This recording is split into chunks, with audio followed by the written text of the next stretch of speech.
Independent Writer Podcast, Episode 2, Getting Started with Writing.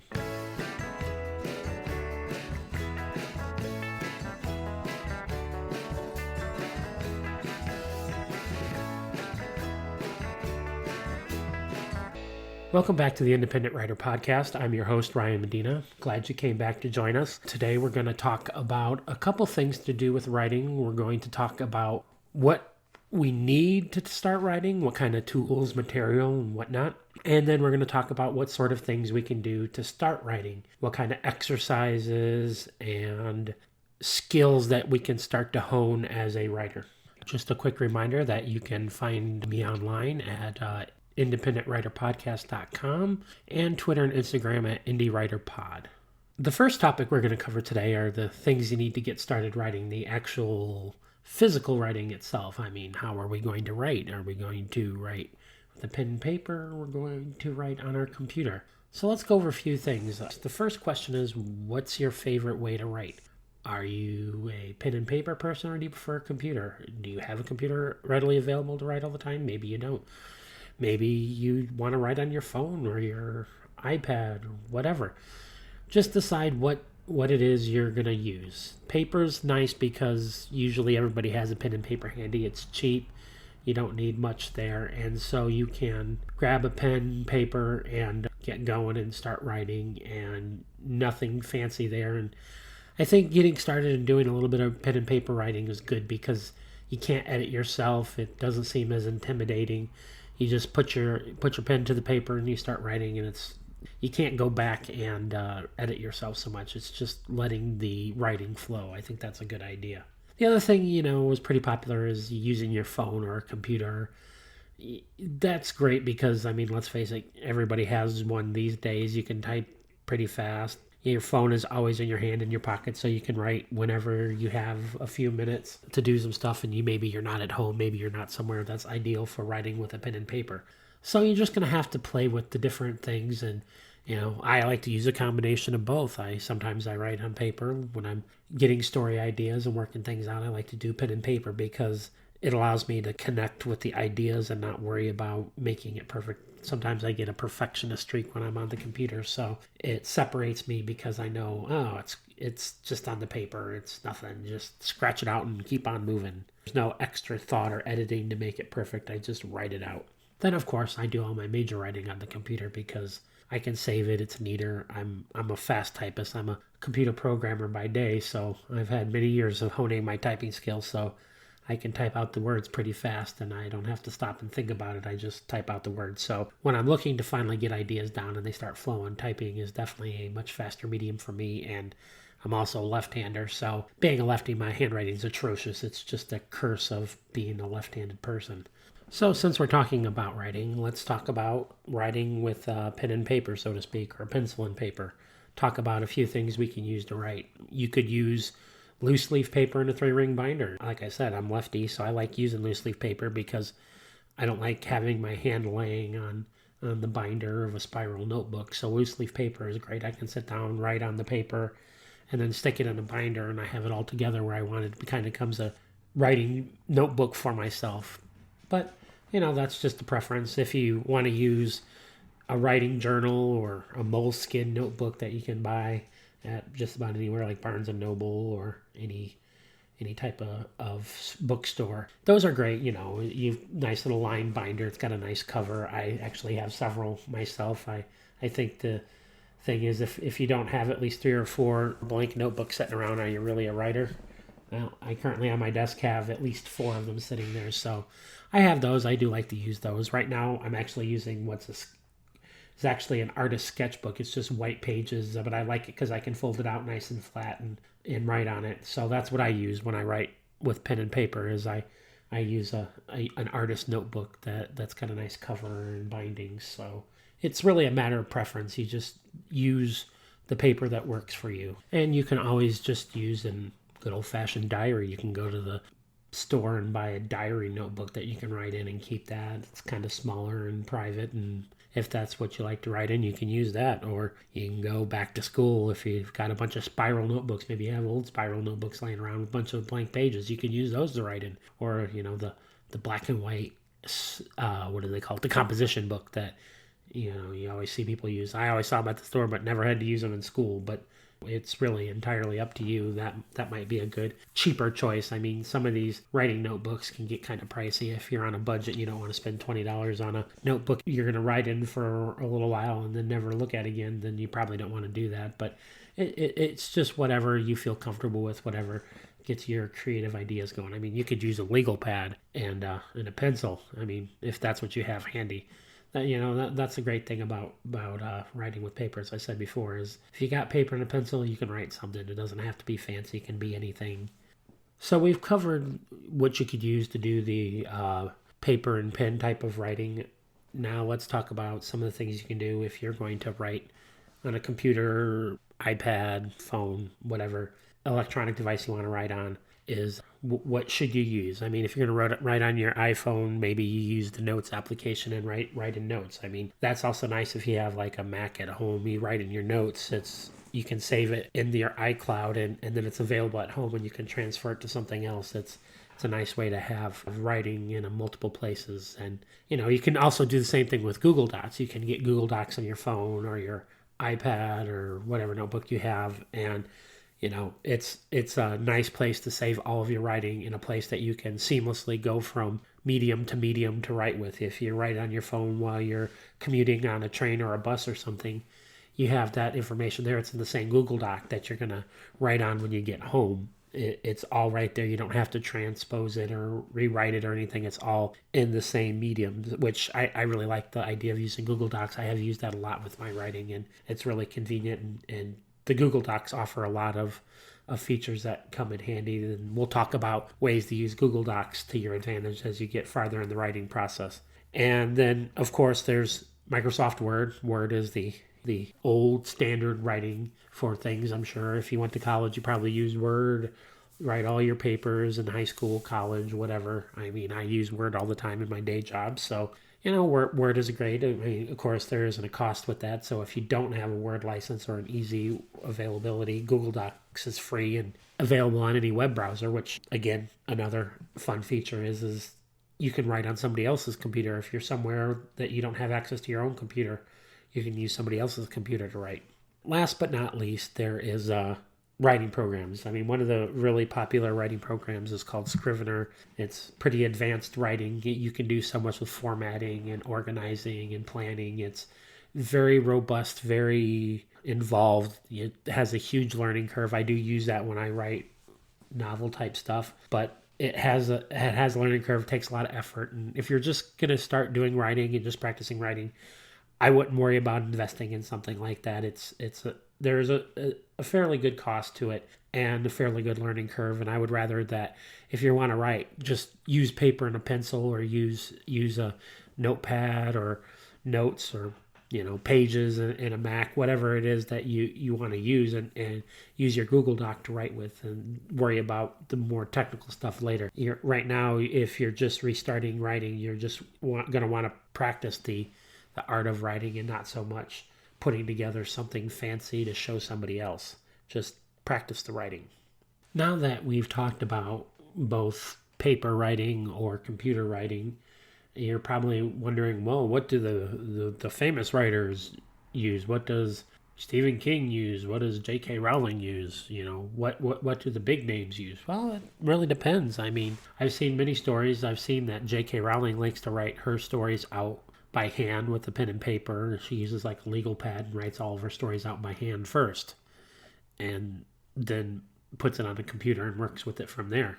James Patterson, famous for the Alex Cross book series and just about at least one novel you're gonna find in a bookstore, gas station, book stand, whatever. He writes everything by hand. I mean, he's like super rich now, so he has an assistant that can type it all up, but he always writes. I saw an interview with him that showed where he writes. He sits basically at a fancy kitchen table with a big cup full of pencils and a bunch of legal pads and starts writing. And that's how he does it. So it's not to say that you have to use something to be a professional writer. You have to have a fancy computer, all that. You really don't. I mean, proof right there that this dude writes hundreds of novels with a pencil and a piece of paper. You can do that too. And a couple other authors I know. George R. R. Martin writes on an ancient computer from like the mid 80s that uses like, I think the software is called WordStar. It's like the first really robust word processing program, and that's what he likes to write on, and that's how Game of Thrones books are written. And apparently he only types with two fingers, which is why it takes him like 10 years to publish a novel. So I know many indie authors who prefer to use Scrivener, or they rather use Word. It just doesn't matter. It's whatever works best for you, whatever you're most comfortable with, whatever makes you the most productive. Okay, I think we've talked that one out enough that hopefully you figured out by now how you want to start writing. And we're going to talk about the next steps. Now that you know what you're going to write with, let's talk about what are you going to write. At this point, it's important to practice writing. Writing kind of comes in two different categories. There's your content skills and there's your craft skills. Content skills are basically the art form of writing, the art of writing. That's where you come up with the creative stuff. That's where you're going to come up with the story that you're going to write. Your story about a plain average boy who lives under the stairs, who's going to find out he's really a wizard and going to go to a wizarding school. That's the content skills. That's being able to sit down and work on turning on that creative side of your brain and getting ideas and generating ideas to write the story. And then on the other half of that is your craft skills. And that's going to be your nuts and bolts of writing. Craft skills are going to be, how do you properly craft a story that's going to keep a reader engaged? How do you take all the little pieces and put them together into a cohesive story that is going to make somebody want to pick it up, start reading it, keep reading it till the last page, and not stop and say, well, I know how this is going to end, so I'm just going to throw this book away. Because that's the worst thing that can happen to a writer, is having your reader say, I know what's going to happen. I don't need to finish reading the book. You want to keep them guessing. And a lot of that comes out of the craft of writing and learning how to create characters that are unpredictable, that people want to find out what they're going to do. You know, you want to make characters and stories that people are invested in and always make them wonder what's going to happen next. Now that you have your tools and some goals about writing, you're probably saying, Ryan, what do I write? I want to start writing. Well, all right, here we go. First thing I think you should write is a journal. I keep a journal. Mine's actually online because that works for me. I just sit down and kind of write out the things for my day. I prefer to write at night, so usually my brain's pretty tired by the end of the day, so I like to unload all the crap from the day. And it's a good practice. I mean, it kind of gets the writing out. I mean, it's just your journal. You're talking about what happened in your day, but it's a good way to warm up. It's like a professional athlete who warms up before a big game. You know, they're out there stretching and running a few drills and just getting the muscles warmed up and ready to go. So that's really a great part about a journal is number one, it kind of unclutters your brain, and two, it gets that writing muscle going, and it gets you start writing. You're just putting some words down, and it doesn't matter if it's good writing or bad writing. It just matters if you're writing. So, you know, you can get that bad writing out of the way to really start to tap into the better writing that hopefully you'll do after that. I think it's helpful to continue to do it while you're writing once you get farther along with writing, because it can be cathartic and nice to talk about what's stressing you out about your writing. I've have many journal entries where I talk about what I'm working on and why it's not working, and you'd be surprised just writing out and talking about why your story is frustrating you, or why a part of the story, or you don't know what to do with the character, and you're just typing out in your journal and talking to yourself saying, I really don't like this. I don't know why I don't like this. And I've literally gone, you know what? I know why I don't like this. And boom, move past that. I can finish up my journal and go back to writing. So think about trying to write a journal. It's a good way to start getting things down. You don't have to be too creative about it. You're writing about the day you just lived. So just pick moments of your day and kind of write out what happened, how it made you feel, and how did you react, and just kind of work on those different writing skills of being descriptive. And, you know, don't just say, Bob made me angry. Talk about how you physically felt. I was like, you know, Bob said the stupidest thing in the meeting today, and I was gritting my teeth and clenching my fists, and I really wanted to reach across the table and hit him upside the head, but I stopped. I took a deep breath and let him finish speaking, and then I did this. It's just talk about more than just a word. get into how the whole experience felt for you. And it's a good way to have a recent memory being used as something productive for writing. Now that we've talked about journaling, what next can you do? Writing exercises. I think writing exercises are really great. It's, again, it kind of what I was saying with the journaling is tapping into describing something more as just making you mad or that his hair is brown. Is when you're writing books and stories, is you're going to want to have more creative ways to explain things, to paint a bigger picture for somebody. You want to explain what something looks like and make it feel like it's alive.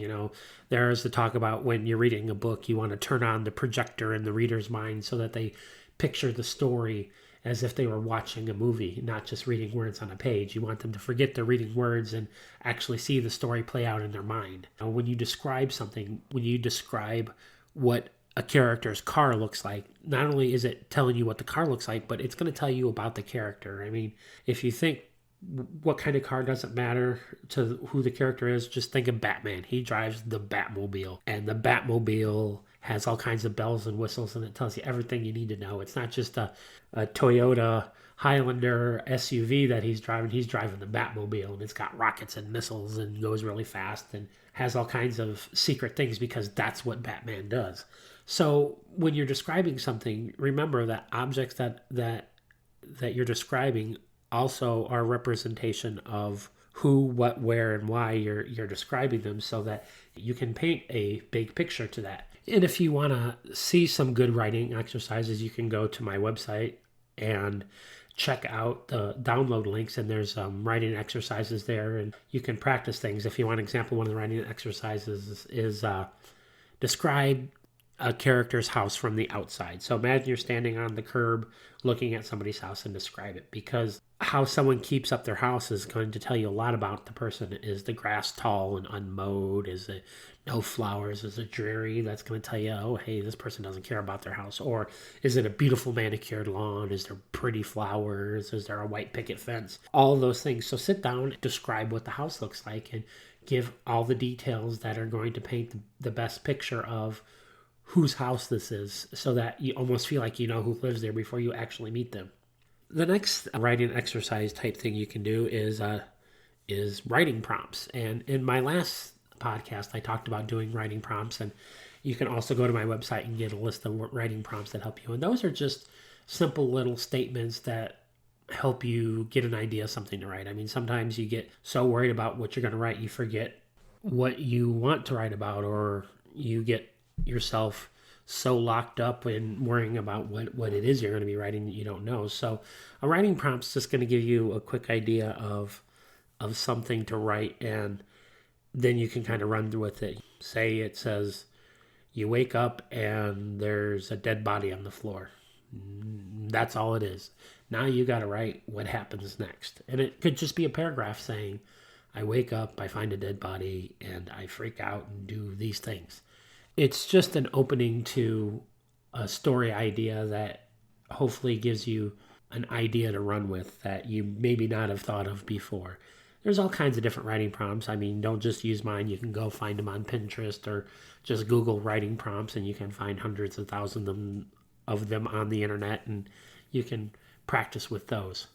Dialog prompts is another writing exercise you can do. Just like dialog prompts, it gives you a brief snippet of dialogue that allows you to write whatever story comes next. So it could start with, remember when I told you I was going to ruin your life one day? Well, that day is today. Now you have a line of dialogue. You can write the whole rest of the dialogue. You can have a character who responds to that dialogue and write down the back and forth between the two characters. It's a great way to practice dialogue in your own story. It gives you something, it gives you a jumping off point for your dialogue, and you can have a nice little conversation between two people who you decide of right at that moment and run with it. It could be, oh, you're not ruining my life, as I stormed out the door. Whatever works for you. It's an exercise. It doesn't have to be perfect. It's just something to give you a little bit of practice in the writing craft. Okay, now that we've got a few writing exercises, the next thing you can do is start working to put them together using the building blocks of creating something bigger. So first you can do some writing exercises and actually create a character, sit down, describe what this character looks like, talk about their personality and how they behave, how they act, what they look like, how they dress, things like that.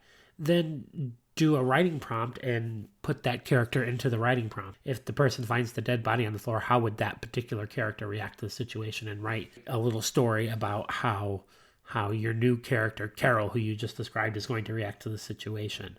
And maybe introduce another character and then have them just talk about it. So they call their friend Mary, and Mary comes over. Now Carol and Mary are having a conversation, and you can just expand upon it and use it to practice all of that different things you've been working on, and you build yourself up to being better and better at piecing all the little pieces together. With this is what the goal is to test your limits and push yourself. And having deadlines and limitations in your writing actually makes you more proficient, more prolific, a quicker writer. So set a timer. Decide that you're going to create some characters, and you're going to set a timer for 15 minutes, and you're going to write out a dialogue prompt with the characters you've created using whatever the prompt is, and see how much you can come up with. Don't edit, don't do anything, just write it out and see how much you can get going in 15 minutes. You'd be surprised at how much you can actually come up with when you just kind of free your mind and put the timer on and really run with your creative process and see how that works. And then you can pick different exercises and mix it up. It's a variety of different exercises of timing, of using dialogue prompts or writing prompts, or just doing some character descriptions. Really just vary it up so that you're testing out what works best for you. And the idea is that you'll find something that works for you and start to develop your writing process, your writing voice, your writing style. You're just going to have to test it. You're just not going to know what it is until you start writing. So keep writing, keep trying things, and eventually something will click and you'll be like, this feels right. This is who I am. This is how I want to write it on a computer, and I want to do it like this and have my character sound like this. And you'll go through the process and figure out what it is that makes you who you are as your writer. As they say, you'll find your writer's voice. That pretty much sums up everything I wanted to talk about with this podcast, of different things you can do, of finding out what's the best medium to write on, and some beginning writing practices and exercises to get you going with some writing.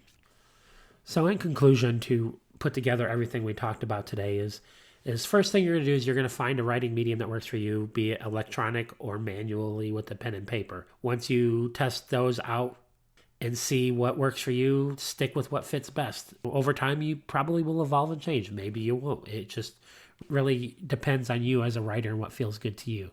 Then get ready to study the art of writing and learning how to describe things, how to describe people, describe their clothes, describe their cars and houses, and just play with that. And once you get done with describing inanimate objects, you can work on doing some dialogue, practicing having your characters talk to each other. And you can mix up the different skills and see what works for you and challenge yourself.